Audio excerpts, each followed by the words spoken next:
And new at 6, a failure of leadership. Those harsh words tonight addressed to UC Berkeley as a group of pro-Palestinian protesters continue to take over an abandoned building that's owned by the school. The Jewish Community Relations Council of the Bay Area, a national group claims to be the largest collective voice of the Jewish community, posted a statement today. It reads in part, "This situation echoes the lawlessness we witnessed at Columbia University and further threatens Jewish students and faculty at UC Berkeley. We call on the UC Board of Regents to take swift action amid this leadership vacuum to restore order to campus and safety for Jewish campus life." The latest protest began yesterday afternoon. The school says the group violently broke into the Anna Head complex and started spraying graffiti and setting up a camp inside.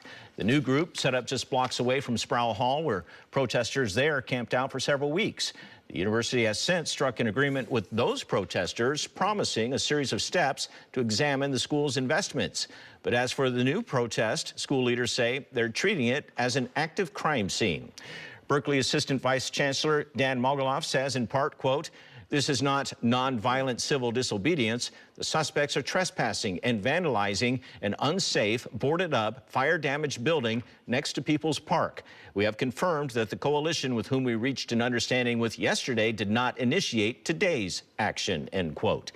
Meantime, in the North Bay, fallout over a deal made between a university president and pro-Palestinian protesters. Sonoma State University's president, Mike Lee, he's been placed on administrative leave after the chancellor of the California State University system said that the agreement he made was made without appropriate approvals. Ron 4's Rob Nesbitt has reaction tonight from students and faculty. This is Person Field behind me at Sonoma State University, where students had set up their tent encampment. As you can see, no tents there now because of an agreement that President Lee made with demonstrators, an agreement that led to the president being placed on administrative leave. A dozen tents once occupied the campus of Sonoma State University, all in protest of the ongoing war in Gaza. Now there are none after University President Mike Lee reached an agreement with demonstrators that included divesting from Israel. Students I spoke with Thursday were frustrated to find out that the agreement led to President Lee being placed on administrative leave. I support the president and on the agreements because I'm against the genocide. Kind of crazy how a statement about ending genocide is a crazy thing that has to put someone on leave for.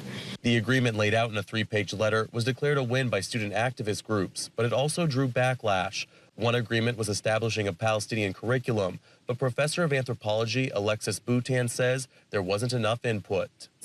The nature of the program, being in Southwest Asian and North African studies, was made without consulting with subject matter experts in the Middle East, of whom I consider myself one of them. President Lee's agreement also came with backlash from outside groups, including the Bay Area Jewish Community Relations Council. CEO Tyler Gregory says the agreement was a civil rights violation. Essentially endorsed an academic boycott of Israel. That means that Israeli students, professors, with their vast knowledge, not around Jewish studies alone, but from all the sciences, Israel is sort of known as startup nation. After being placed on administrative leave, President Lee put out a statement saying that in his attempt to find agreement with one group of students, he marginalized others, taking full ownership of any harm he caused. He's done a really good job up until now as president. I think he did not handle this situation well, but I personally would hope he would be given another chance. No word from the university on how long President Lee will be placed on leave. Graduation is scheduled for Sonoma State on Saturday, and Professor Boutan says that she hopes the commencement ceremony goes smoothly without any protests. Reporting at Sonoma State, I'm Rob Nesbitt, Ground 4 News.